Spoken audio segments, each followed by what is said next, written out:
Welcome back to my channel. My name is Ashley Aireonna. Today I'm here with Jose Sanchez, and we are rolling, baby. Unlike the 49ers, not rolling. No, 49ers we're not. are not rolling. Hi, Jose. I hope you had a really good holiday. I know that you celebrate on Christmas Eve. Did you feel nice that I remembered that? Were you Good, you good? should. Now we gotta do. All we gotta do is teach you how to say what's that Mexican drink? How do you say it again? Horchata? Did I do it wrong? We'll get Horchata. there. We'll get there. We have until the end of the season. Um, 49ers, I mean, they should have just taken the game off and went and drank some of that instead of showing up. And specifically, Brock Purdy should have. The theme of this show that I want to ask you, because I think there's been a lot of mixed opinions, is do you think that this loss was all on Brock Purdy? How did you feel about the game? But mainly, how did you feel about Brock Purdy's MVP cementing performance, baby? Went out there to lay it all on the line, okay? See, this is what I told you last week when you asked the topic, like, did he lock it up? Which you weren't the only one who said that. I thought it was the stupidest thing ever because it's like, dude, I there's still thought games to play. I thought he was already like I thought this game didn't matter. Like I was like, oh, he's No, already done. no. I'm so dumb. I'm so But you're not the only one. Everybody did that, and it's like that's especially after the Eagles game when people are like, "Oh, he's the MVP candidate, the leading one." Like I thought, I was like, "Dude, relax. There's like 6 more games left." I mean, did it put him in the discussion? Yes, but it's like this just goes to show, like, stop trying to be first. You don't need to be first. Just to be right. So you can be like, "I told you so. I was the first ones." That's why people are trying to crown Purdy as elite because he's not. He clearly wasn't last night. And in terms of this question, is the loss all on him? No, it's not all on him, but of course it's partly on him, if not maybe a good portion or a good chunk. Like the first pick, that was egregious. Like that was pretty bad. I mean, I think he looked like he tried to look off the Kyle Hamilton, or I don't even know if that was what he was trying to do, but like it was just he was late. And then maybe even on the far side, I saw Rich Madrid post like maybe he could have even had Ayuk open, and I was like, yeah, he just got a little too careless with the football there, which me and you talk about this all season. Like, which version of the 49ers are going to show up. And it always indicates on the first drive.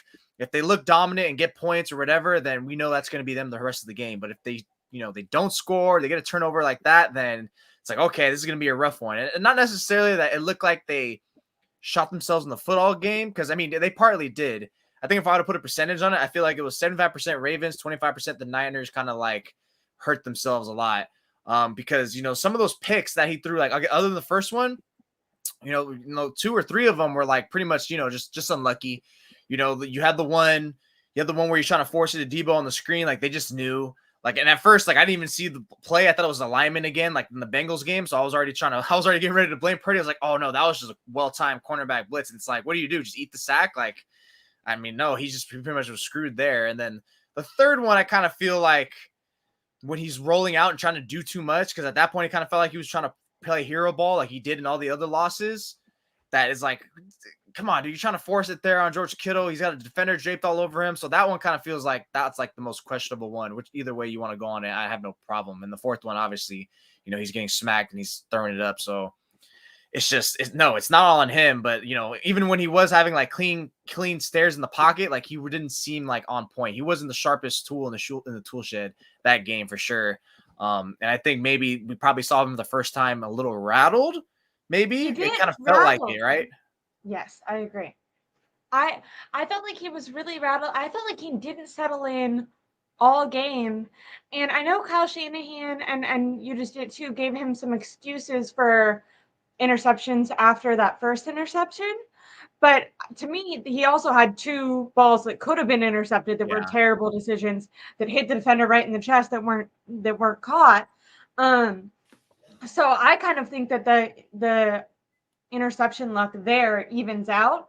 But a lot of those decisions are decisions he's made throughout the course of his career. That first interception, that cross body across the field, is a throw that he has gone into press conferences and apologized for. It's that same throw that was to Ayuk, the one that Kyle said it was like, no, yes. That's the same type of throw that then Brock Purdy went in and was like, I'm never going to make that throw again. And I think it was with you. I came out and I was like, Brock Purdy's going to make that throw again because he thinks he's the type of quarterback that can make that throw. And it did feel like there was a bit of pressing going on in this game. I don't know if they were trying to kind of crush some of these narratives that was going on, or if it was had nothing to do with narratives and there just was maybe some pressure that Brock Purdy felt, because this was kind of a game where the 49ers, if they would have been able to show up, could have proved themselves as like the top dogs, the number one bullies in the NFL. So maybe it was just some pressure metaphorically and then plus figuratively that Brock Purdy felt with the poor O-line performance. But yeah, to me, he normally we think of him as poised and having composure, and he looked really rattled all game.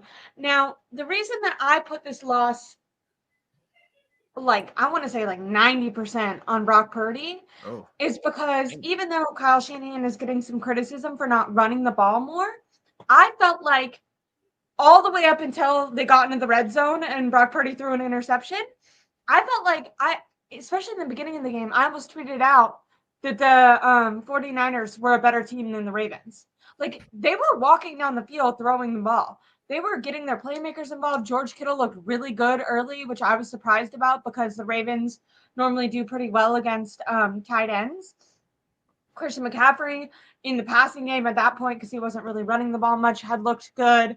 Debo did struggle. I also felt like Brandon Ayuk is kind of avoiding a little bit of criticism. I thought he mainly started to go off once Kyle Hamilton got taken out of the game. Later on, I felt like Brandon Ayuk kind of struggled early. But the passing game, in my opinion, was working. So I find it hard to criticize Kyle Shanahan for not running it more, because the only time that it ended up biting him in the ass was once they got all the way down the field, which I can understand. Like, Christian McCaffrey at that point was averaging, like, I think in the first half he had 90 yards off of a little bit over 90 yards off of 9 touches, right? So he was like almost 10 yards per carry. So I can understand, because the Ravens went into this game being worse at stopping the run than they were at stopping the pass. I can understand the criticism, but to me, it was working all the way up until the point that they would get to the end zone. But that's the opening script. Opening script is usually always going to look better than the rest of the game. And then after that pick, though, I think for sure that's when we started seeing, rattled Purdy, like he was really, because he was really animated. And I'm not sure how animated he gets after picks usually, but I mean, that one was like clear. And every time in my head, I always think like, okay, is this going to be, because that's always our main concern, right? With this team and Purdy specifically, how do these guys do when someone's punching him in the mouth and puts a deficit on their necks? You know, because we already saw twice this year, or 3 times this year, is they fold, right? They lose to the Browns, the Bengals, the Vikings. And then we saw it again. They lost again.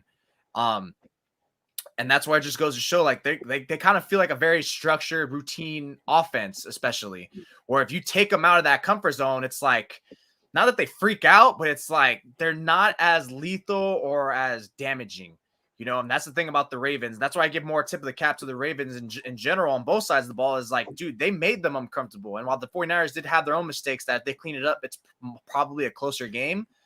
It's just, I feel like that game, like I saw a lot from the Ravens, like, wow, like I was already taking them seriously, but now I'm like, holy crap, it's literally between the Ravens and the Niners now. And that was insane to me. And the Ravens players, they were even saying, right, that they felt disrespected by that line. I felt like they came out with something to prove in today's game. And Remember, I feel emotional like highs all the time. game. And I feel like the Niners had the opposite problem, where I feel like they kind of were a little bit overconfident. Like, even in the post-game press conferences, I think it was George Kittle said, you know, that they were humbled by this loss. I titled that because I don't know about you, but I think when teams lose, it kind of helps you as a fan feel better to be like, well, no, this really helps humble you, and it's actually going to make you better going forward. But I think that's just a way to like repackage a really messy, sloppy game that was not only full of turnovers by Brock Purdy, but full of penalties on both sides of the ball. Mm-hmm. I think calling it humbling and being like, we're going to learn from this.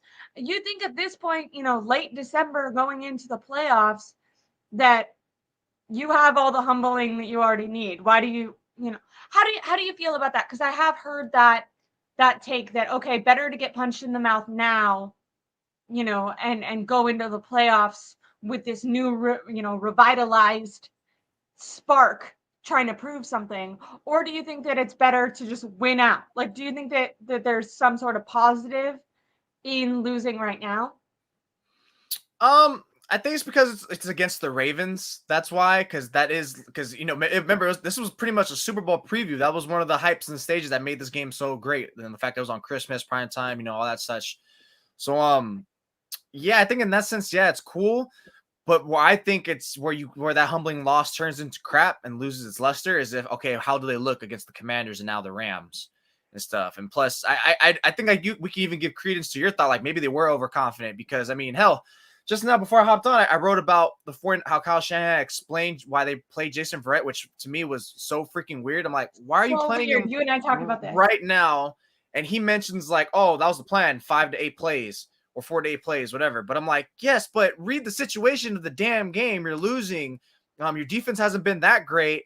And it'd been one thing if if you were winning, you're looking good and like you're playing, but like that at that time, that was kind of an arrogant move on Kyle Shanahan's play, which 1,000% that's a move on Kyle Shanahan. It was not like Wilkes controls it. He's like, probably get Ambry out of there, which I was so confused. So unless there was like a hidden like really injury that put him out there, which it doesn't seem to be the case because he confirmed today that was the plan to get him out there. It wasn't an Ambry thing. It was just we liked what we saw in practice. So that was a very arrogant move to me. It's like, no, we could stick Verrett in there against the Ravens and we'll be fine because it's us, baby. Like, that's how I kind of took it. Like, geez, bro, get off your freaking. And that's the thing that we saw after the Cowboys game. Like, you're on the 5-game winning streak. You just beat down this team, and now you're thinking like you're hot. You're the hot shit now. Like, oh, I'm the Mr. Popular in school now. So it's like, okay, bro, like this, like you need to get chin checked. And this is probably their chin checking. And who better to do that than the Ravens? Because I mean, if this has happened to a weaker team, this would be like a lot more questionable, but maybe it might be like because I think about this loss. Everyone keeps mentioning 1994,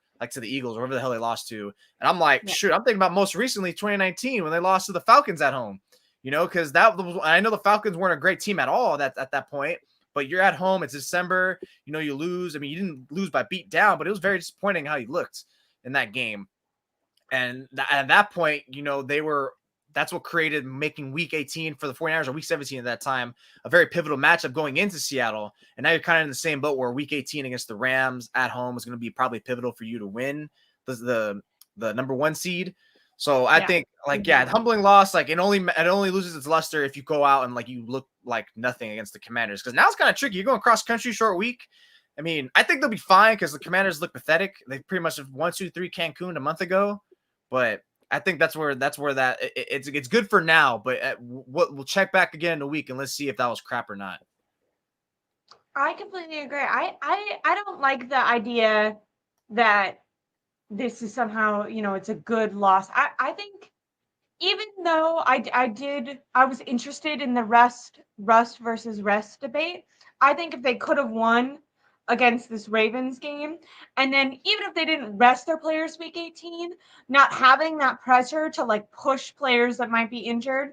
We're going to go over injury updates but in a minute, but just the ease that would have came, not saying that they wouldn't have gone out and tried to win, but now you're right. Those games are must wins, because if we look at this 49ers team, especially we look at on offense, the offensive line injuries, George Kittle talked on, was it on Sunday Night Football when he was a guest, and he talked with Rich Eisen about feeling really beat up.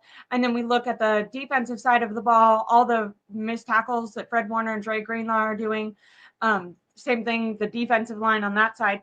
The 49ers need a bye week. Going into the bye week that they had earlier on in the season, we noticed a stark drop-off when Kyle Shanahan called his team old and tired. And they look old and tired right now. They look like a team that wants to be the bullies, but that showed up, got punched in the mouth, and could not hang around. Brock Purdy looked scared. He looked confused. He was pressured. To me, they're not going to win the Super Bowl unless they get that bye week. So that makes these next 2 games must-win games, which means that they might be pressuring players to play that could have rested, but because they had this game, so to me, take that, that spin on it being a good loss, to me is kind of BS, in my opinion. It's a battle of attrition, though, for every team at this point. And that's why, yeah, first round, even when the second round, the number 2 seed would get the bye week, like those two teams, if you had the bye, it's so desperate. Like you desperately need that. And again, for the rest, but it also like you don't have to play a game. You can like cut to the front of the line, instead of us playing the wild card round. Now we only have 2 games to get to the Super Bowl instead of 3. So everything, it all matters, like so clutch, like factory. So hopefully they really like put their heel onto the gas pedal, put the toe, everything front, and just go forward from this, because it's okay. It's okay because you lost to the Ravens. Like, hey, they're a clear Super Bowl contender, especially after they look like that. That's the thing about the Niners too. Like, who really gives them their most trouble? Teams that know how to like really be physical. The Browns, the Bengals showed up that game, although they had elite they had Joe Burrow's best performance of the year at that point. Yeah. So yeah, it's just those are always the teams that really give them like those physical toll, that someone that can match that with them. And really, there's no one else in the league that can really like give them that worry other than the Ravens. What if they meet up against the Browns in the Super Bowl and Joe Flacco? I'm sure plenty of United fans are going to be freaking out and getting PTSD from that. 49er fans and his nightmares. Really quick, a bunch of comments are talking about Brock Purdy losing confidence. I mean, we have so many people talking about him losing confidence and then asking, is this on the play calling? Is it Kyle Shanahan's fault? Maybe. I think you mentioned like how like you didn't have a problem with it, but that was more opening script. Like, to me, it's like, yes, it's partly on Purdy, but also like dude, like it really felt like he was trying hard to get Purdy to win his MVP. And we said that, speculated at the first half of the season. Remember, it's like, God damn, why is McCaffrey getting like 30 freaking plus touches a game? I mean, especially when it's like the game's out of reach. Why did they need to give freaking Christian McCaffrey 30 carries in September, but when he gets 131 yards off 14 carries against a defense that's bad at stopping the run, he's averaging 7.5 basically yards per carry, gets a touchdown, and they don't.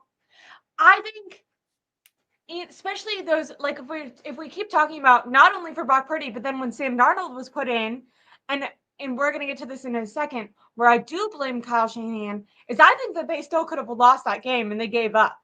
But in the red zone, when Brock Purdy was throwing multiple interceptions, like it's not like Kyle Shanahan couldn't have changed the game plan after the first 3 interceptions. Yeah. Because there was 2 more after that.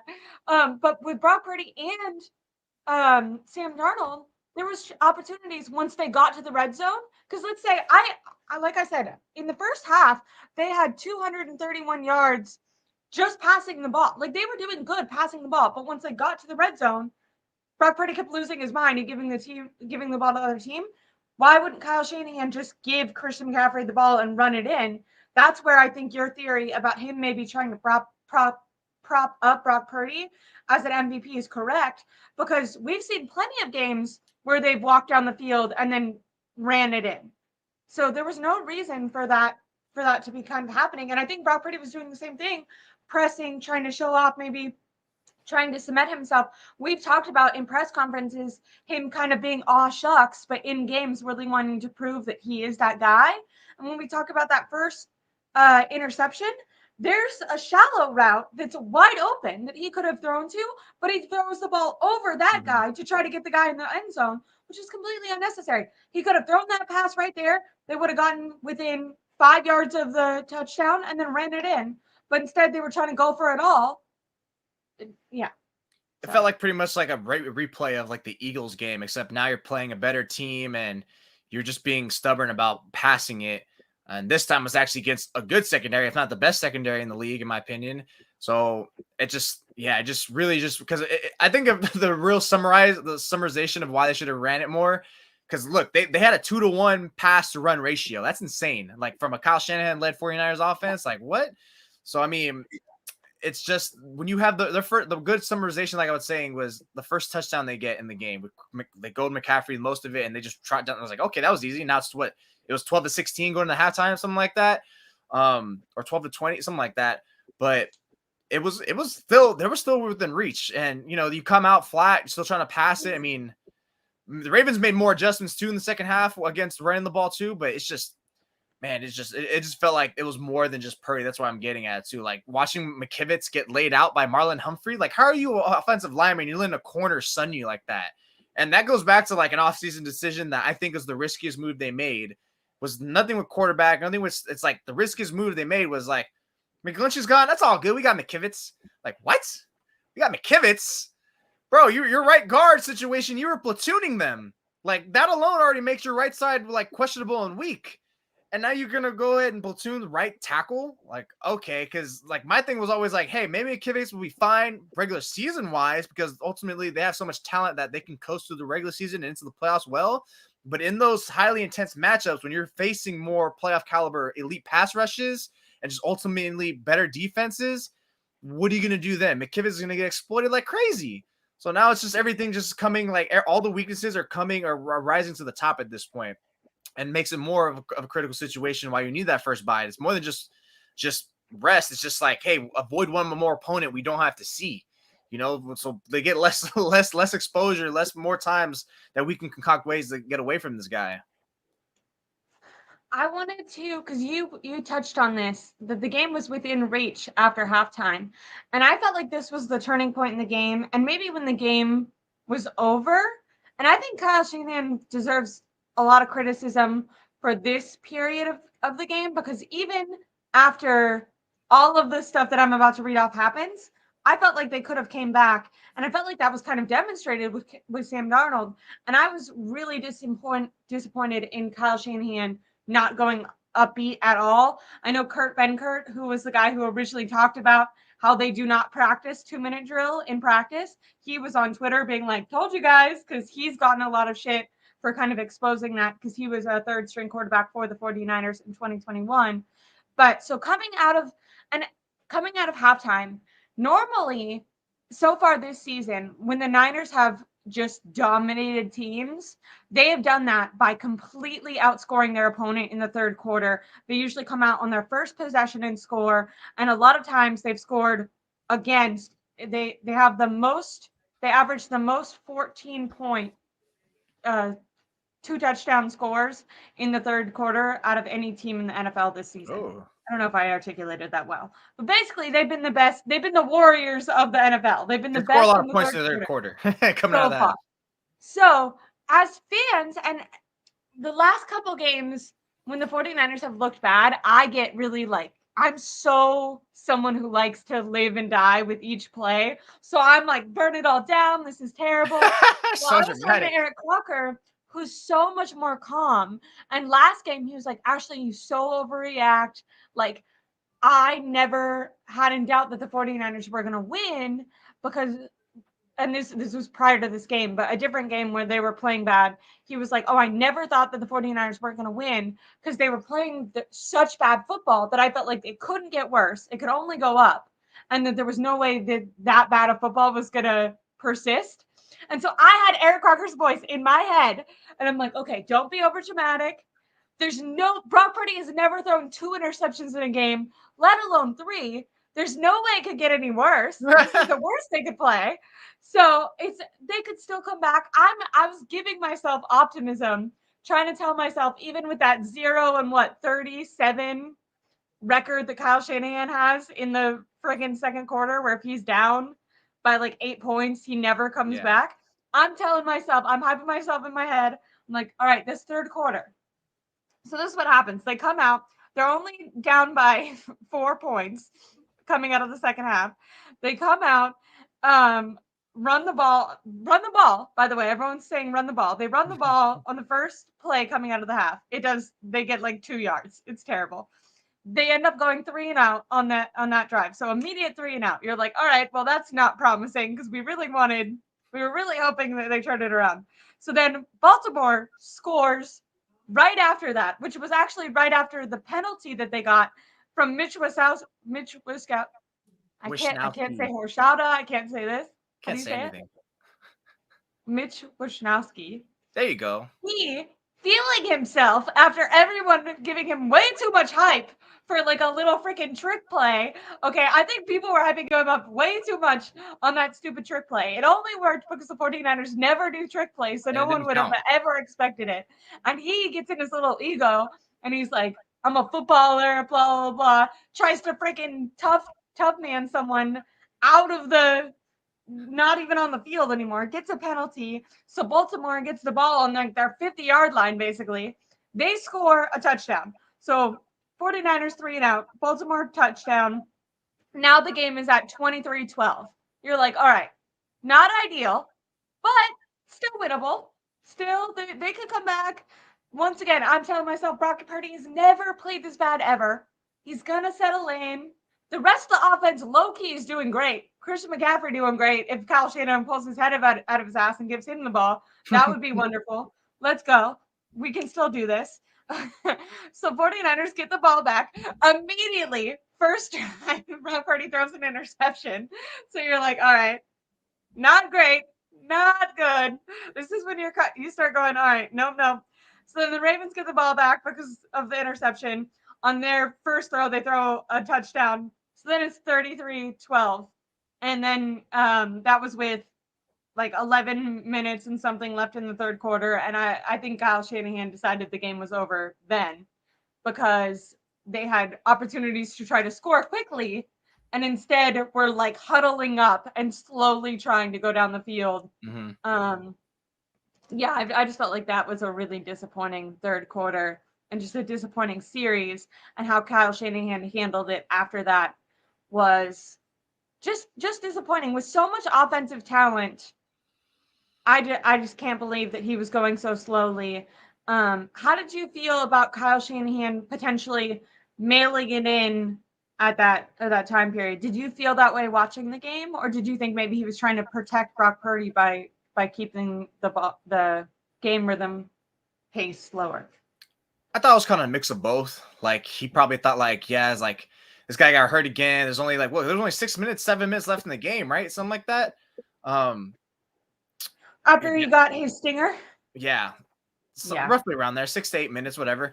And it's like we're down multiple scores. I think 3 scores actually. And it's like he just got whacked. My offensive line is Swiss cheese. Honestly, shoot, you could probably argue Trent Williams took himself out of the game too. Like he agitated his groin. It's like I bet if they were winning or it was close and they needed him, it was winnable. He probably would have put himself in and just forced it. But at that point, you're down multiple scores. I mean, he like got to almost like a 1-score game because if Sam Darnold hadn't thrown an interception, all the quarterbacks just threw interceptions in the end zone. Like if Kyle Shanahan would have given the ball to Christian McCaffrey and or Sam Darnold didn't shit the bed, they would have gotten that game within 1 score. Well, that was Sam Darnold that shit in the bed. That's just Sam Darnold being Sam Darnold. And then it was clear that Brock Purdy couldn't do anything. And it's like, even if he could do something, it's clear Brock Purdy didn't have it that game. And the offensive line woes were not going to make him any better. So it's like, it really was chalked. It was chalked, you know? And as we were talking, I started remembering like, damn, yes, we can blame the Niners and it wasn't their best effort, planning, all that such. And that's why I say 75% Ravens, 25% 49ers. So I think we did a good job of me saying why the Niners messed up in terms of Shanahan, maybe call more runs, make it easier on your quarterback so he's not flustered, so he's not getting pressured. But ultimately, it's like the same thing I said to you after the Cleveland Brown games. Like you get beat. Like there is another team across from you. Like we can look at them and be like, okay, credit to them. And I think after the Browns one, it was kind of hard for people to fathom because it's like, it's the Browns. They had PJ freaking Walker. Like who the hell? Like, yeah, you're right. Clear now, didn't want to credit the Browns. It's clear now in hindsight that the Browns and the Ravens and the Niners are probably the top 3 defenses in the league. And then it's no surprise as the 49ers have the worst game, or Purdy especially has his worst game of the season, because honestly, his only 2 worst games was Browns and now this one. Even in the losses against the Bengals and Vikings, I didn't think he played bad. It was just those back-to-back picks he had kind of offset all the good he was doing. So that's why those ones are kind of like washes to me for him from that standpoint. But yeah, it's no surprise that he and the 49ers have their worst offensive outings when you're playing a defense that matches your aggression and intellect and talent. And gotta call it out. It is Kyle Shanahan kind of got taken to the woodshed by the Ravens defensive coordinator. I mean, I felt like every screen I felt like they knew every play. Like even I'm like, God damn, these guys are not falling for it. They're not falling for all these sudden crossers. No. They're not. And even then, they're playing their reps well because they do have a talented secondary. Like they always have been for a good 4 years now. It feels like. they just were on it. They were on it. And then, of course, 49ers defense probably should have been playing better. But when you're defending the field, short field, so many times due to those turnovers, it's like eventually, the dam breaks, right? The gate breaks. The Rams going to keep breaking the shield, and it's going to come crumbling down, especially when you're going against Lamar Jackson. So, it's just like miscues, of course, penalties, everything, turnovers. But, man, a lot of this like kind of falls on like the Ravens really were like they woke up for this game and they were just strong. Before I ask you about the because I'm going to ask you in a second if the 49ers and the Ravens match up again, do you think that the 49ers could win? But before I go there, I just want to finish off on Sam Darnold really quickly. Do you think that if Brock Purdy goes into the Washington Commander game, throws 2 interceptions in the first half, that we can see Sam Darnold again? Like, did you feel maybe like how did you feel about Sam Darnold's performance?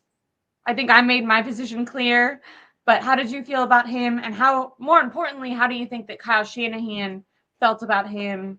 And because I wrote on Twitter, like, do you guys think it's weird that Kyle Shanahan kept Brock Purdy out? And people were really, like, oh, this is clickbaity, very, Grant Cohn of you to try to do. Yeah, everyone gets mad. Everyone gets so freaking. Someone told me to go kill myself over like Brandon Ayuk comment on it, and I was like, "Geez, dude, it's just football." Yeah. God. Anyways, I agree that with the shaky O-line and everything. First of all, I think that there can be. I think people make decisions not because of one thing. I think that they take a lot of things into consideration. So I think that the O-line was definitely a huge reason. I think maybe feeling like at this point the defense was so tired because they had really held up well for that first half, but they were really showing signs of weakness towards the end with an entire backup offensive line. I kind of felt like Kyle Shanahan decided the game was over at the point that he held Brock Purdy out. Also, Brock Purdy had a stinger in the previous game, so potentially if he puts him back out there and he gets hurt again, then Kyle Shanahan could get criticism for that. People will be like, well, why did you have him in there with all this, So I think that it could have been like a lose-lose situation for Kyle Shanahan. But I do think that the question of the quarterback controversy thing is fair, because if Sam Darnold did bring the 49ers back, then I think it is kind of like, whether or not I don't think that necessarily means that Sam Darnold would have started against the Commanders, but I think that then incites if Brock Purdy struggles again. Shorter leash on him. I say maybe only because because I mean, not like Darnold looked bad. He kind of looked darn me. He looked fine, but it's just, if Purdy does, like you say, have multiple picks in the first half, especially if they're like his first pick and he still has some accuracy woes, looking a little shaky, then it's like, if that's happening against the Commanders, who are probably the worst defense in the league, we've got problems. And this is a great comment. It's like, I called it a humbling loss in my game story, and also like this loss shouldn't cause panic or reveal anything about the 49ers. If anything, it revealed a lot about the Ravens, and credit where credit is due. They beat you because again, like 2, if arguably 3 of his picks felt like lucky in terms of, but that was because the Ravens created that luck. They maximized the opportunity to be in those situations and took advantage. Just that to me is just like elite play. Elite defenses, Super Bowl contending defenses do that, and that's what they are, right? So that's kind of interesting, right? Like, the Ravens capitalized on the 49ers bad luck, and the 49ers didn't capitalize. Like, they had opportunity to kind of come back and capitalize on certain interceptions not being like, the defense kept it a close game for pretty much the entire second half. And I felt like that's what the game came down to, is the Ravens capitalizing on opportunity and the 49ers not. Yeah. And it probably would have been different because, if you take those, the Ravens defense really put the Ravens offense in a great situation, having to work around so many short fields, and it's already like done against you. Like you mentioned that Mitch Wisnowski, the 49ers, the Ravens started pretty much at midfield, and it's like, well, that's pretty much easy when you're a good offense like them. Then that's pretty much, that's all you pretty much need to do. But yeah, I just don't. I think ultimately, like, there's no reason to be panic or concerned, or at least too much drastically. It's fine if you want to have like interesting, like a little chin rub, like like, okay, like that's cool, but like, oh, this is all bad, like no, come on, let's chill here. It's only like, I think the only way it's like that is, like we said, like if they go into that Commanders game looking so sloppy, which they still might, because again, short week, cross country. How do you get up for that game? But it feels like you probably should get up for that game. You should be pissed off how you look for Yeah, that yeah. one. This is the Want game to where you prove a should make it look point, good. want to solidify that #1 seed. You solidify the number 1 seed, because the only way for them to do it now is they need to win, and they need Detroit and the Eagles to lose. I don't know if that's going to happen, but still, the point is to keep it up. And now at this point, now you got to regain the momentum, because like I said, I thought their momentum they were on was special. I didn't think they were going to lose another game this year, and then they go out there and like they get beat down. They really got beat down by the That's Ravens. the worst part of it, right? Like, even if they lost, I don't think anyone expected that. Yeah, they lost by like 4, and it was within a score. Even if it was 2 scores of like 10 points, but the fact you went out there and it was like that in that fashion, that like, hey, like, you guys didn't perform to your best for much of that game, but also like that's kind of on you, and also the Ravens at the same time, if not more so the Ravens, because again, as much as they just maximized they created those opportunities and they took advantage of them. Like, so that's why, like, I see like stats like, oh yeah, the Niners had more yards than the Ravens, stuff like that. But yeah, but they pretty much created the turnover. You can have your yards, but look at the turnovers that they're getting. The turnovers that they're getting is phenomenal, and then they're taking advantage of it. They're keeping the ball away from the four. It's just, it just was so much maximizing opportunity by them. They were on it, and tip of the cap to them.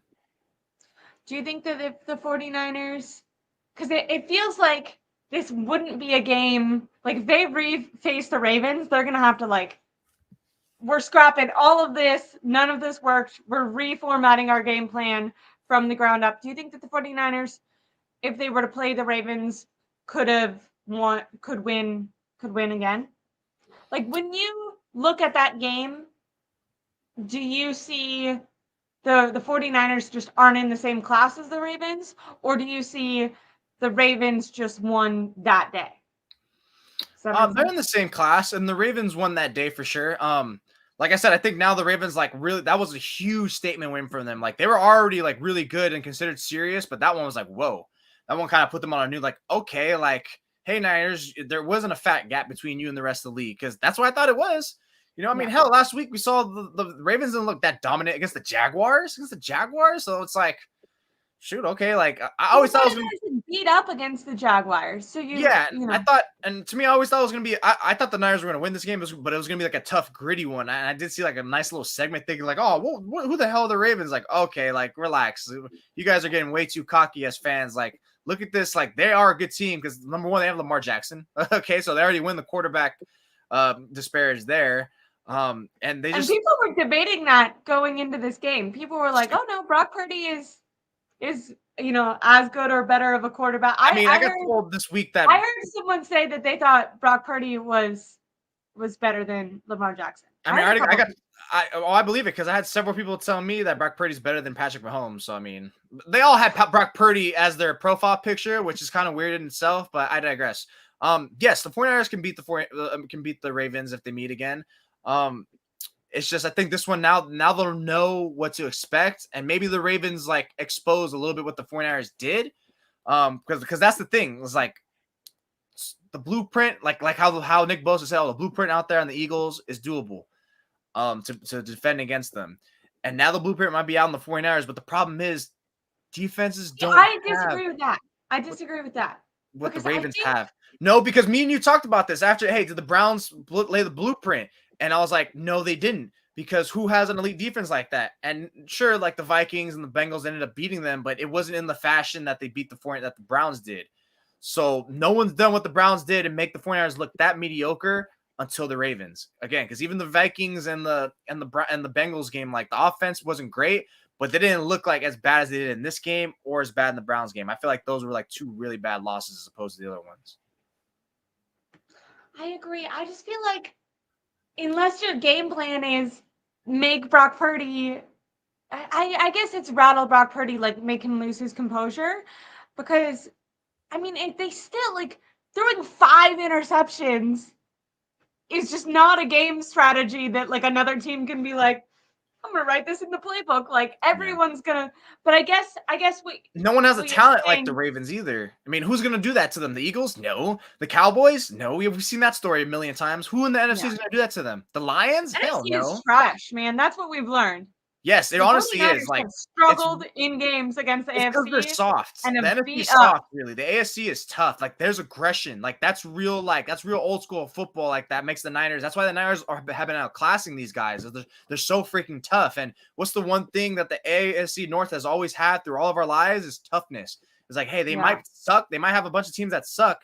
But one thing is about them is like somehow they're always like aggressive. Like all of them, especially all the old school Ravens, Steelers lineup matchups, even the Bengals, occasionally the Browns, and especially now the Browns are good again the last 5 years. So that's one thing that the division has always had, and that team, especially the Ravens, is they're always tough. A John Harbaugh led team is tough as hell.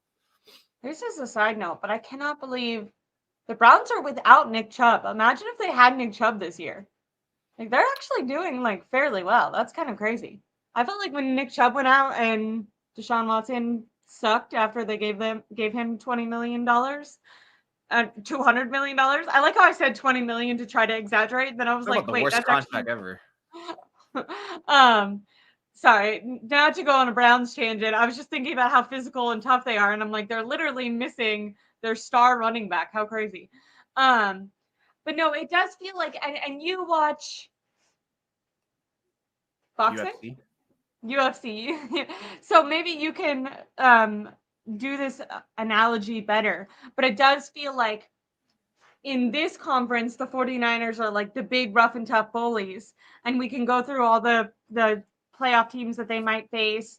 And I can give, it's any given Sunday. So obviously the 49ers could lose, but you think if the 49ers play decent, that they would have no problem winning just because they're so much more built around physicality than the majority of these top teams in the NFC. But then you go over to the AFC and it feels like, and I don't know if I'm doing this analogy right, but it feels like someone like going into a different weight class or something. Like they're like, oh, I'm beating up on all these guys, so I'm like gonna get promoted to this next level, if I'm playing a video game or something. Yeah, And that kind of makes sense. Yeah, I would more so say like, and I've said this before: styles make fights. It's like sometimes the jiu-jitsu guy is not gonna do well against the boxer or vice versa, whatever. Like everything's like. And I think that's one thing about the 49ers, like, hey, who's there? Who's an opponent that can stay and stand with us? It feels like if anything, not in weight class, it's like UFC versus Bellator. If any fighters know, like UFC, Bellator are two different companies, and it's like, oh yeah, like Niners are in Bellator, but once you get to the UFC, aka the AFC, another company that with much like that's when it's. But yeah, I mean, I don't want to overhype the AFC either. It's not like they have amazing players or amazing teams. It's really kind of Ravens and Browns defensively. The Chiefs are starting to lose some luster. I still But think the 49ers are the more talented team. Like the reason that I they said are. can the 49ers beat the Ravens if they meet up again, I think if the 49ers played that game, let's not even talk about the Super Bowl, but just that game, they played it 10 times, I think the 49ers could have won 6 to 7 times. Like the Yeah, 49ers had to have I like it. such a bad game. Like Randy is in the chat and he's saying, we beat the crap out of ourselves basically. And he's and Douglas says the 49ers beat themselves, disagree with the blueprint comment. And then Randy also says, like, I don't want to sound stupid like the people who gave up after 3 losses. We're just pointing out like we're rightfully critiquing the 49ers after a bad game, but I don't think Jose and I both think that the 49ers are gonna, I mean, they're already in the playoffs, but I think as long as they play up to at least part of their standard that they're going to, go probably far in the playoffs.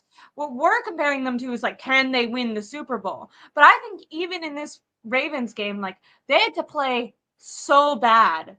Like this was not like a hard fought game that the 49ers really showed up for. To me, I mean, when you throw that many interceptions, Ryan Hensley, I asked him because he's always giving out stats.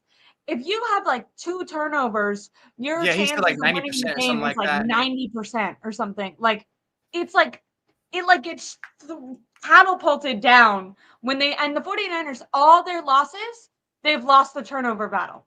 So if the 49ers can protect the football, which needs to be, hey, Brock Purdy, don't be a doofus. Hey, I know that you want to be a game changer, not a game manager. You're doing great, buddy. You're the last pick in the draft. We're in the MVP conversation for a reason. I don't even think that was like not, something that he should have been in. I think he was in that conversation for a reason.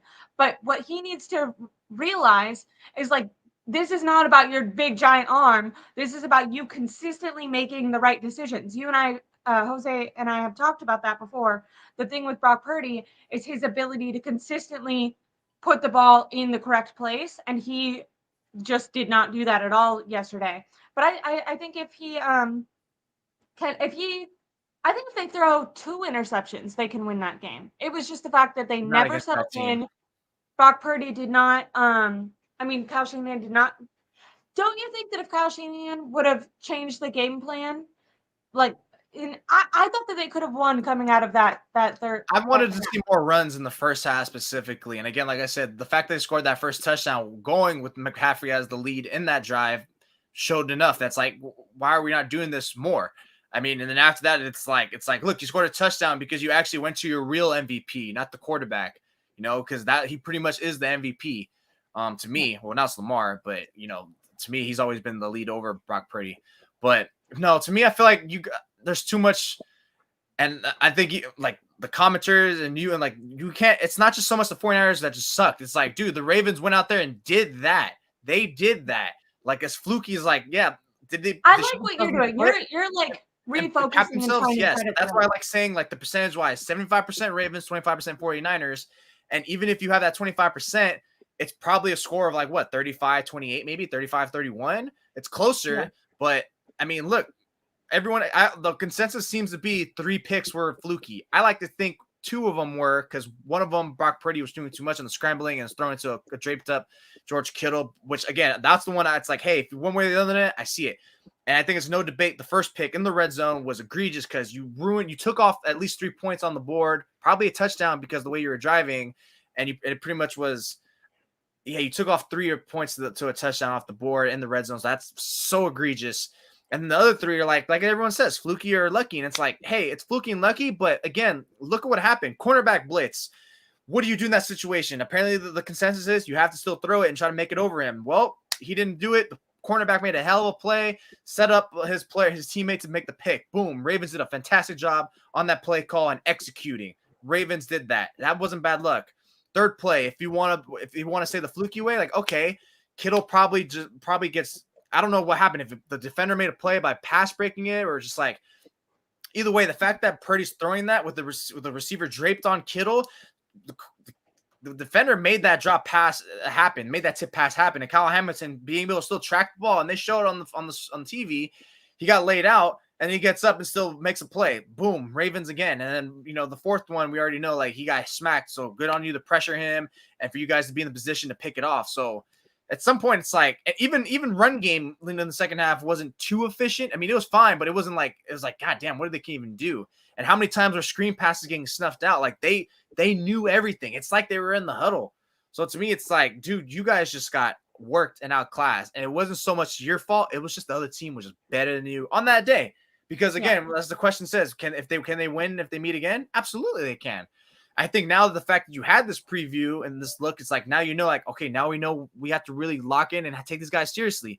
Luckily, they'll have 2 weeks to prepare for that if they get to that point to face the Super Bowl. You'll have that rest. You'll have that game time to prep. And that way you won't have to necessarily force yourself into throwing so much heavy passes. It just felt like you should have been more balanced in that game.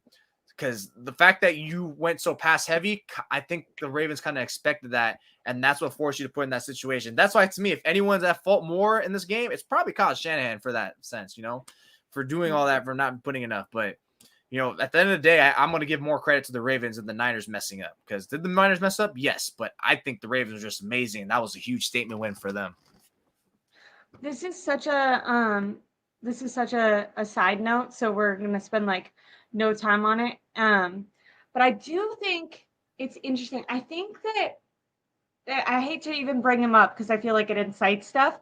But if Trey Lance was out there and threw some of those interceptions, Brock Purdy, I never realized about this about him, but he has like a really big windup. Some of those things where the ball was getting kind of thrown erratically was because defenders were able to hit the ball as he was like kind of throwing it way back there. I remember on one of the replays with my dad, he was pointing it out. He was like, dang, like Brock Purdy is like holding it back there for a while. I never realized that. So hopefully that's more of an off-season thing. He's not going to be able to fix it now.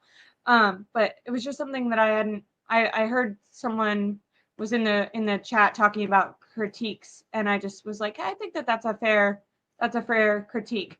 But moving on from that, Randy talks about us being all banged up, and so that made me want to talk about the But it's like injury every of team's banged up. I feel like it's such an excuse. Who banged up? Yeah, banged up. Yeah, it's great. But who was actually missing from this game? Eric Armstead. That was it. I mean, who else was missing? I understand, like in the middle of the game. By the time, like Williams when leaving when in did the middle of the Williams leave game. the game? By the end of the third quarter, nearly fourth quarter. Yeah, I mean it was definitely already in. But at that point, like the Ravens already had like almost I think already had a 3-score lead, because I think when the Ravens scored that touchdown with the 9-8 minute mark in the third quarter, I was pretty much saying this game's over. Like the Niners ain't coming back. It's kind of obvious. Like they just haven't had a drive that looked efficient. It just felt over to me. I agree. So really quickly, I do want to say, like, because while we're talking about the next two games being pivotal to win, and I'm going to ask you about the Rams game, I think what brings me the most pause is right now this offensive line looks scary, and I wonder if you're worried about it. It was Colton McKivitz was in playing on offensive line. Aaron Banks was in, and Aaron Banks ended up actually going out of the game with that turf toe that he's been dealing with. John Feliciano was in at right guard. Spencer Burford was playing tackle. After the or not after the game this morning, Kyle Shanahan had his press conference at like 10 a.m. before they had any real updates, which is kind of frustrating because usually the day after is when you have more realistic updates. But he basically had no updates on Trent Williams, no updates on Brock. He did give updates on the guys who missed the game. So Drawn Jennings had missed the game, and he's still in concussion protocol, which I figured that he was probably not Everyone's even. pretty much kind of the same for the most part. Yeah, and it looks like Eric Armstead is going to be out. The only people, Oren Burks and Elijah Mitchell are good to go, but who is it that they just signed? But it seems like Ashton Eric Joseph Armstead Day. is.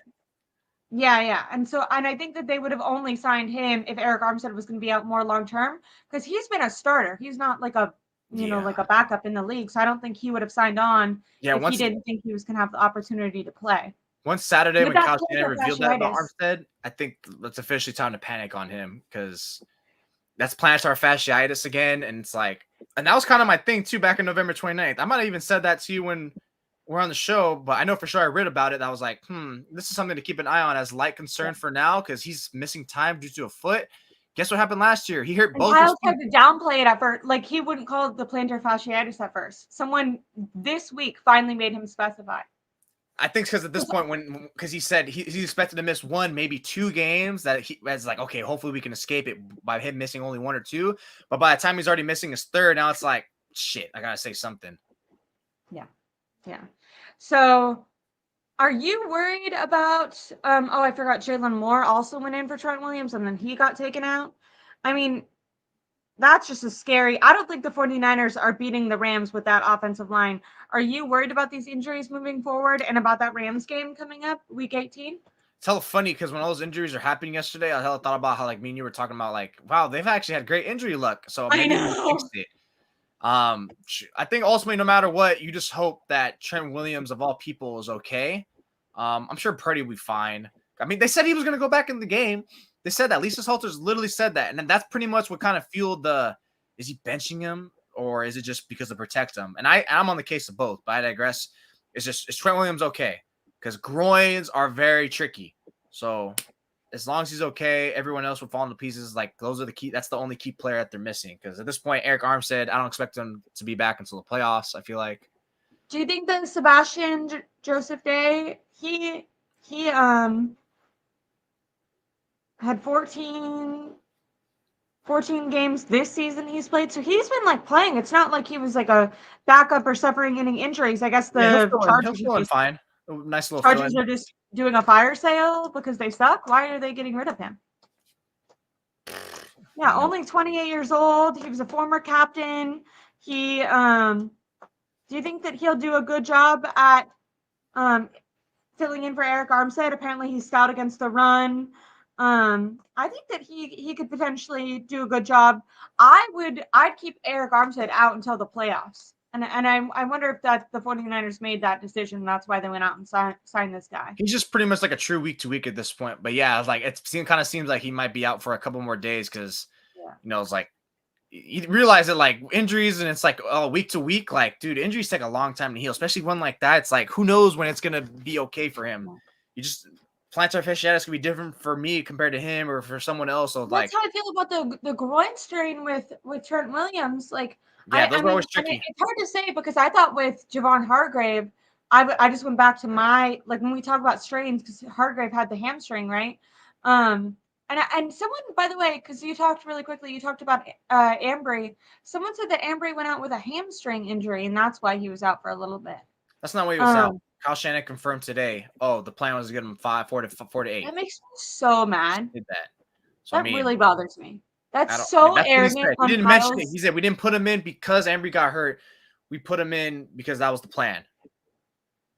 That's so regardless if he got hurt or not, like, they were going to do that. Change your plan, dude. You're down by 3 touchdowns. Get a new or no, they weren't down by 3 touchdowns at that point. Touchdowns. Freaking Jason Verrett gave up the 3rd touchdown. They're down by 2 touchdowns. You know what though? I will say, like, I think initially his coverage was fine, and once Lamar escapes the pocket and makes it backyard football, there's no chance because Verrett doesn't have that quick twitch anymore to move. Yeah, it kind of really felt like they're really trying to like tap in to see if maybe 2020 version Gervais and Verrett is back. Yeah, that was. I felt like Ambry Thomas actually did very well. Yeah, I know he gave up like one good pass, but I was impressed by Zay Flowers, and I thought that the cornerbacks did a good job. To me, when they got in trouble was once Lamar escaped the pocket and like they were trying to cover for more than 5 seconds. It was like 8 seconds. It's like, okay, well at that point, I feel like you can't really blame the corners too much. Like you should only be able to. You shouldn't. Like at that point, you need to tackle Lamar Jackson. That goes more to your front guys, in my opinion. But I do want to say, I want to leave it off with some positivity, and that is that the 49ers, they do control their own destiny. If they beat the Commanders, which they should beat the Commanders, I know it's a travel and it's a short week. The Commanders they want to lose. So if the 49ers, I mean, think today is a bad week. If the 49ers lose to the Commanders, that's going to be terrible. The Week 18 game, depending on how injuries are, I'm nervous about that Trent Williams groin because those things can be 3 to 6 week injuries. Now, maybe it's just a tweak that's only going to keep him out for a couple of days or something. But Trent Williams was compromised in that NFC Championship game a couple of years ago, and he did not look like himself. His athleticism is what sets him apart. So when he's compromised, I feel like you really notice it on that offensive line. I am concerned. I know I said I was going to do positive, and now I'm talking about how I'm concerned about the offensive line. But I guess if they can get the next 2 wins, they'll have a week of rest. They'll have a week of healing, and at least they control their own destiny. Right now, it doesn't matter what any other team does as long as the 49ers win their next 2 games. So that is positive. It's not like we have to like cross our fingers for some other team to lose right now. But, it gets scary the longer these things go. I will say I don't know if you find this positive, but I kind of think in the same way that the 49ers seem to only win a certain way, they also seem to only lose a certain way. And these losses don't seem to come like it seems to take a lot for them to lose. Not only does the other team have to be better and more physical, but they have to throw interceptions, they have to have penalties. Like it really has to be a total team failure on the 49ers side, a total collapse by Brock Purdy, the wrong game plan by Kyle Shanahan, and a more physical defense on the other side of the field. I don't know. I do think the 49ers still have all the opportunity in the world, not only to make, get that number 1 seed in the bye week, but to make it to the Super Bowl. I am a little bit nervous about winning the Super Bowl. But yeah, do you feel hesitant about the 49ers winning the Super Bowl any differently than you did before? And do you feel like they still have the opportunity to potentially get that 6th Lombardi, or did this really change your opinion of them? No, I think the positive thing is like I think it's still the same. That you just got beat by a team that was good that day, and they are a legitimate team, and that's something you can hang your hat on. I mean, it's easier than when you lost to the Vikings, right? Who were just like putrid. They don't have a quarterback. Well, at that I time like they that. did That's because true. Like this is like a formidable opponent. Like yeah. So I think you I can think it have changes respect again. while losing to Again, them. this game showed more about the Ravens than the 49ers. Positive, it's fine, whatever. It's one loss. That doesn't change anything because, again, you're not going to face the Ravens every game. You're not going to face a defense even close to that the rest of the way, even in the playoffs. It's just really, are you going to get in your own head? I don't think they are. I don't think that's the team they are. They got the Commanders. It's a great bounce back game to really allow your anger, be pissed off, get back on that horse, on that momentum, and you'll be fine. And then another positive is they didn't have any major injuries. It didn't seem like any, because I think at that point, if like someone had a major injury, it would have been clear, even though he had no updates today. Everyone's still like a very minor or moderate injury. I think the positive is you're still the same team. It was a good team who played up to their best, that had their best performance all year in the Ravens. So you'll take that. It's like, all right, it's fine. Positive thing. We're still the 49ers. We're still clicking. Get back on it. It's fine. Really quickly, Kyle Shanahan better not be saving Christian McCaffrey for a Super Bowl run at this point. No, I don't think he was saving. I That think is it was not. more like he really They it kind got of felt more like this is more conspiracy pushing the Brock Purdy passing agenda thing on the prime time, because when was the last time he did that against the Eagles, right? And that didn't work out. So still 1-9 in the NFC. They still control their own destiny. I still think that they could win, but yeah, it was a disappointing loss. But I felt like coming into this live stream, I was kind of like really negative on the 49ers, and I still am, and I still personally put a lot of this blame on both Brock Purdy and Kyle Shanahan. But I like that you kind of tried to recenter it on, hey, the Ravens are actually a really good opponent. And this, we need to give them more credit for potentially being able to win. And this says less about the 49ers' ability to win their next 2 games and more just about how good the Ravens are as well.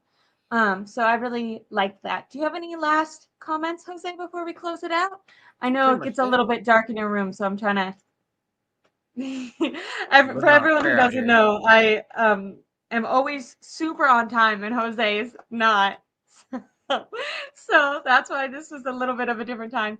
Hey everyone, please make sure to like and subscribe to this YouTube channel. I'm going to be going live later on this week with Stephanie, I think tomorrow, and then Marco later on after that, breaking down more of this game, previewing a little bit of the Commanders game. Not, don't want to say it like that, like we're totally overlooking it. Make sure to follow me on Twitter at Aireonna. Give all my takes there. Make sure to follow Jose. He has put out a bunch of articles after last night's game, today after the game. He's gonna have great takes all week long.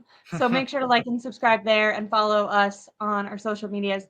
Thank you guys so much for interacting in the comments. I had a really good live stream, even though it was quite an interesting game. But Jose talked us down a little bit.